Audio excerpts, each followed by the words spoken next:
Hi, magandang hapon sa inyong lahat. Today, we'll be discussing key provisions under Local Government Code related to vacancies and succession, recall, and term limits.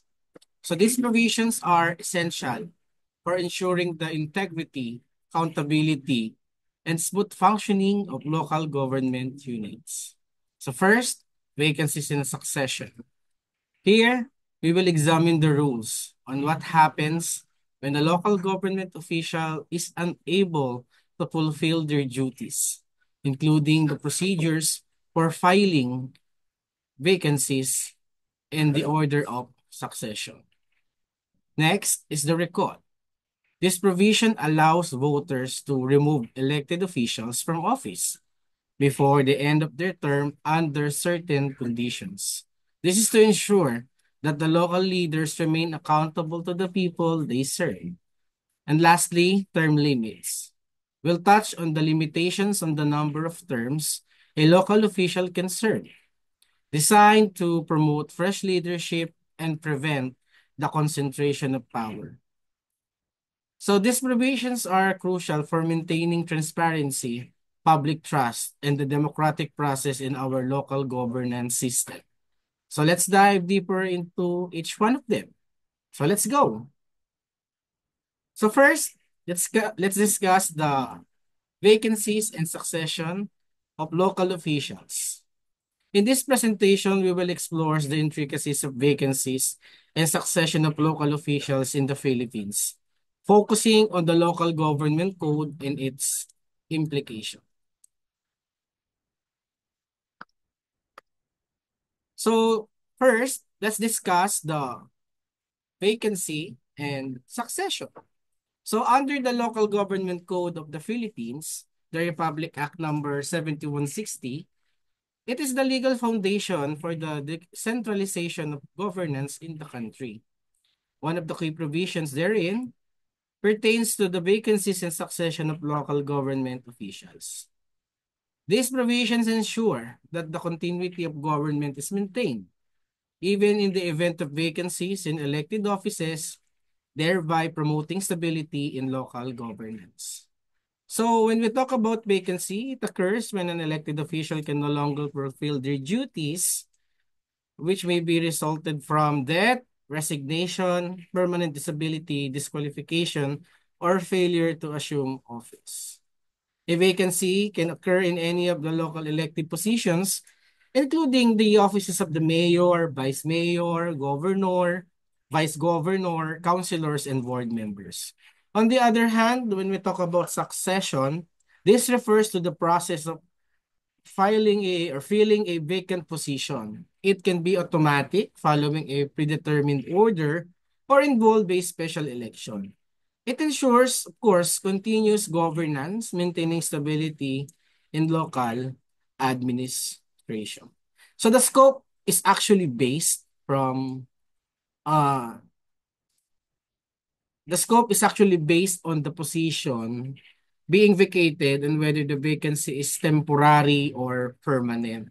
So when we talk about permanent vacancy, this arises due to death, resignation, permanent disability, or disqualification of an official requiring a permanent successor.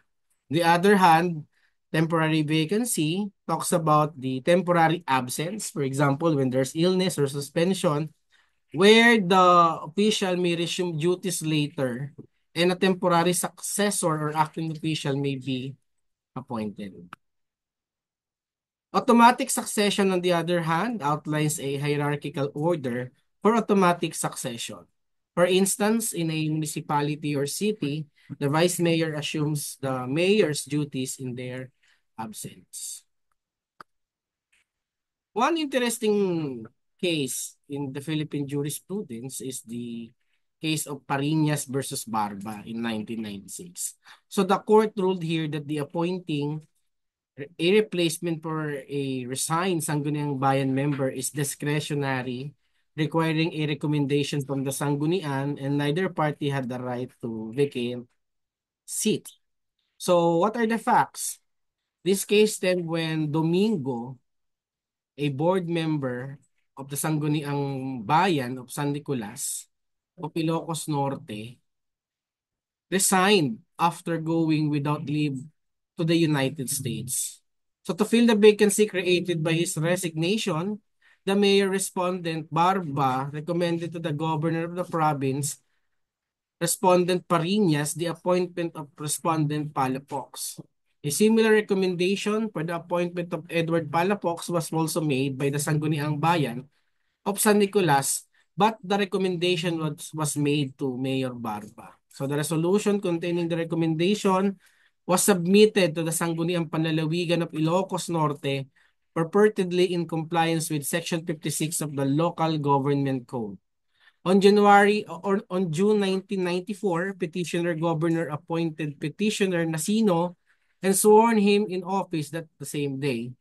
On the other hand, Respondent Mayor Barba appointed Respondent Edward Palafox to the same position on June 8, 1994. The next day, June 9, 1994, Respondent Palafox took his oath as member of the Sangguniang Bayan.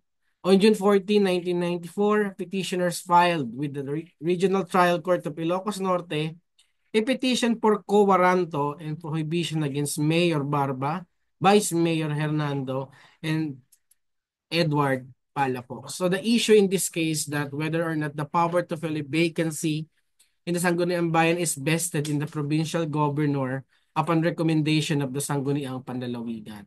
So the Supreme Court highlighted in this case Section 45, letter C of the Local Government Code, stating that in the case that there is permanent vacancy and it is caused by Sangguniang member who does not belong to any political party, the local chief executive shall, upon recommendation of the Sangguniang concerned, appoint a disqualified person to fill the vacancy. So the option of this is that in the case at bar, since neither petitioner Al Nasino nor respondent Edward Palafox was appointed in the manner indicated in the preceding discussion, neither is entitled to the seat in the Sangguniang Bayan of San Nicolas, Ilocos Norte, which was vacated by member Domingo. For a while, petitioner Al Nasino was appointed by provincial governor, he was not recommended by the Sangguniang Bayan of San Nicolas. On the other hand, respondent Edward Palafox was recommended by the Sangguniang Bayan, but it was the mayor and not the provincial governor who appointed him. So in terms of vacancies and succession, let's dwell into this legal basis. So under the Republic Act number 7160, otherwise known as the Local Government Code, we can see salient features therein. Example, in Section 44, we have the permanent vacancies in the offices of the governor, vice governor, mayor, and vice mayor. We also have provision for permanent vacancies in the Sanggunian under Section 45. In Section 46, we have temporary vacancy in the offices of the local chief executive. And Section 47 for the approval of leave of absences. So to end the discussion on vacancy and succession, we have to take note that vacancies in elected local positions are addressed by clear procedures, ensuring continuity in governance. So when a vacancy occurs, the law specifies the process for filling the position, either through appointment or special elections, depending on the circumstances. Succession provisions also ensure that in cases of death, incapacity, or removal of a local official, a designated successor takes office, maintaining stability in local governance. So these mechanisms uphold the accountability and transparency while ensuring that local government operations remain uninterrupted. So now let's proceed to recall of local officials. In this presentation, we'll delve into the mechanism of recall, a crucial provision in the Local Government Code of 1991. We will deal with its purpose, scope, components, requirements, and legal basis, with real-world examples to illustrate its significance in ensuring accountability in Philippine governance. So, recall on local officials is an essential mechanism. All right? So when we talk about recall, this refers to the process by which a locally elected official may remove from office before the end of their term by the voters within their jurisdiction. Unlike impeachment, which applies to higher national officials, recall is specific to local officials, such as mayor, governors, barangay officials, and other local elected officials. So under the local government code, recall can be initiated by the voters in the local official's jurisdiction and is intended as a democratic mechanism to hold public officials accountable for their performance. So herein are the scope of recall. This provision applies to the following elected local officials, the barangay officials, municipal and city officials, as well as provincial officials. However, in some instances, there are exclusions and limitations. One, those officials under suspension. There is also a 1-year limit, a single recall per term. So what are the key components of the recall process? First, there must be a valid petition for recall. Okay? It must be signed by a certain percentage of the registered voters in the official's jurisdictions. Second is the filing with the COMELEC, which verifies its validity and signature. Third is the recall election. If the petition is valid, a special election is held where voters decide whether to retain or recall the official. Then we have the outcome of the recall. If the official is recalled, they lose their position and are replaced by a successor, chosen in the same recall election. If the official is not recalled, they remain in office for the remainder of their term. And lastly, is the filing or filling the vacancies. In case the recalled official is removed from the office, the successor is chosen according to the succession provisions in the local government code. So there are actually grounds, no, for recall. One is the loss of confidence, the common ground for recall, allowing voters to remove officials which they no longer trust. And the second one is competence, corruption, or failure to perform duties. These are actually other grounds which may include the same, but the law does not require petitioners to specify specific grounds.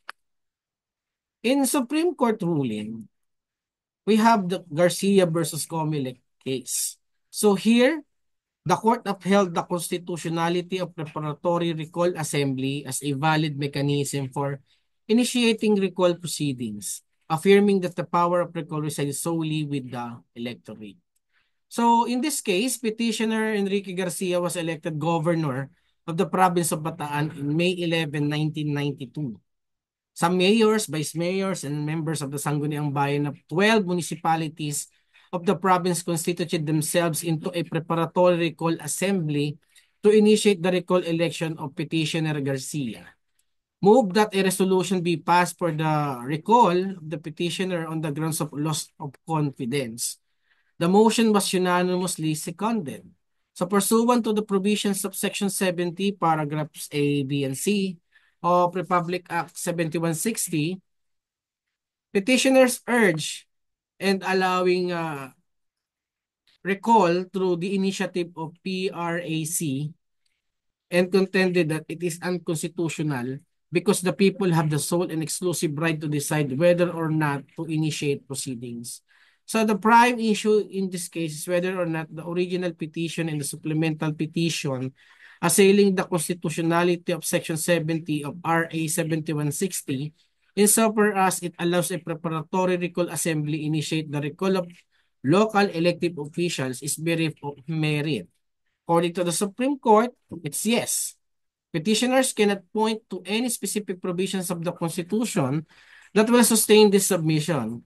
To be sure, there is nothing in the Constitution, according to the Supreme Court, that will remotely suggest that the people have the sole and exclusive right to decide on whether to initiate a recall proceeding. So the Constitution in this case did not provide for any mode, let alone a single mode of initiating recall elections. Neither it did not prohibit the adoption of multiple modes of initiating recalls in the elections. So the mandate given under Section 3 of Article 10 of the Constitution is for the Congress to enact a local government code which shall provide a more responsive and accountable local government structure through a system of decentralization with effective mechanisms of recall, initiative, and referendum. So by this constitutional mandate, the Congress was clearly given the power to choose among the means and methods of initiating recall elections that are effective to carry out judgment of the electorate. The Congress was not straitjacketed to one particular mechanism of initiating recall elections. What the Constitution simply required is that the mechanism of recall, whether one or many to be chosen by the Congress, should be effective. So using its constitutionally granted discretion, Congress deemed it wise to enact an alternative mode of initiating recall elections to supplement the former mode of initiation by direct action of the people. So it is not constitutionally permissible for the people to act through their elected representatives. Nothing less than a paramount task of drafting our constitution is delegated by the people to their representatives, elected either to as a constitutional convention or as a congressional constituent assembly. So the initiation of a recall process is a lesser act, and there is no rhyme or reason why it cannot be entrusted to and exercised by elected representatives of the people. So for its legal basis, the local government code provides particular sections like section 69 and tackles by Wong exercise. Section 70, initiation of the recall process. Section 71, election on recall. Section 72, effectivity of the recall. We also have Section 73, prohibition resignation. Section 74, limitations on recall. Section 75, expenses incident to recall elections. And Section 3, Article 10 of the Constitution, which provides enact a local government code by the Congress, which shall provide a more responsive and accountable local government structure through a system of decentralization with effective systems of recall initiative and referendum. So, to sum it up, local government code provides a mechanism for the recall of elected local officials, allowing constituents to remove officials from office before the end of their term through a direct vote. A recall can be initiated based on specific grounds such as loss of confidence, misconduct, or inefficiency. So the process involves the filing of a petition with the verification of signatures and the holding of a recall election if the petition meets legal requirements. So this provision ensures accountability by giving the public a means to remove officials who fail to meet their expectations, while also safeguarding against arbitrary and or malicious removals. Lastly, we deal with the term limits for officials in the Philippines. So in this presentation, we'll talk about the complexities of term limits for local government officials in the Philippines.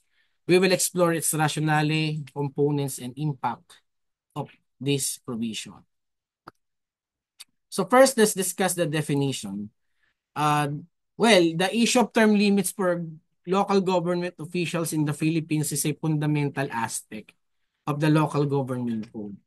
So the provisions concerning term limits aim to ensure the regular rotation of leadership, preventing political dynasties from dominating local governance, I must say, and promote political accountability and revitalization of local politics.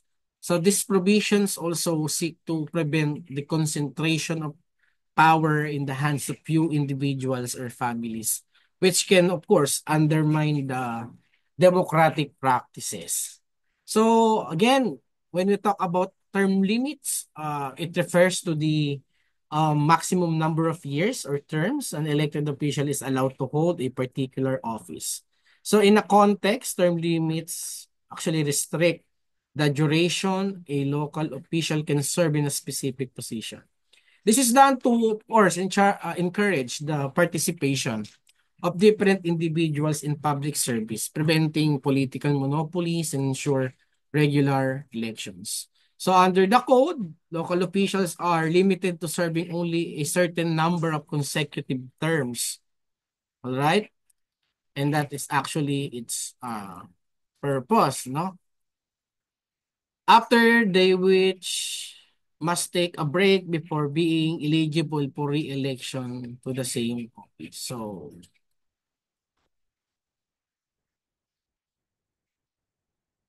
this provision is actually applicable to barangay officials as well, no?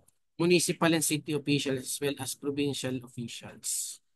Now, let's talk about key and salient features of term limits. For example, the duration. We all know that it's 3-year terms, no? And then consecutive terms, local officials can serve up to 3 consecutive terms in the same position.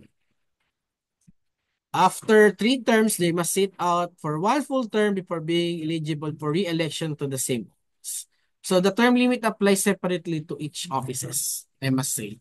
So a local official who reaches their limit in one office may run for a different office in the same election cycle. We also have the break-in service, which ensures the new leadership and promotes political renewal by preventing entrenchment of power. It also reduces the risk of political dynasties dominating local governance. So the break is actually meant to promote the democratic process by encouraging fresh leadership, no? So again, they must take a break for at least 1 term before running for the same position again. The concept of re-election and the assumption of office. So after sitting out for 1 term, an official is eligible to run for the same position again. So if they win, they can serve up to 3 more consecutive terms following the same term limit rules.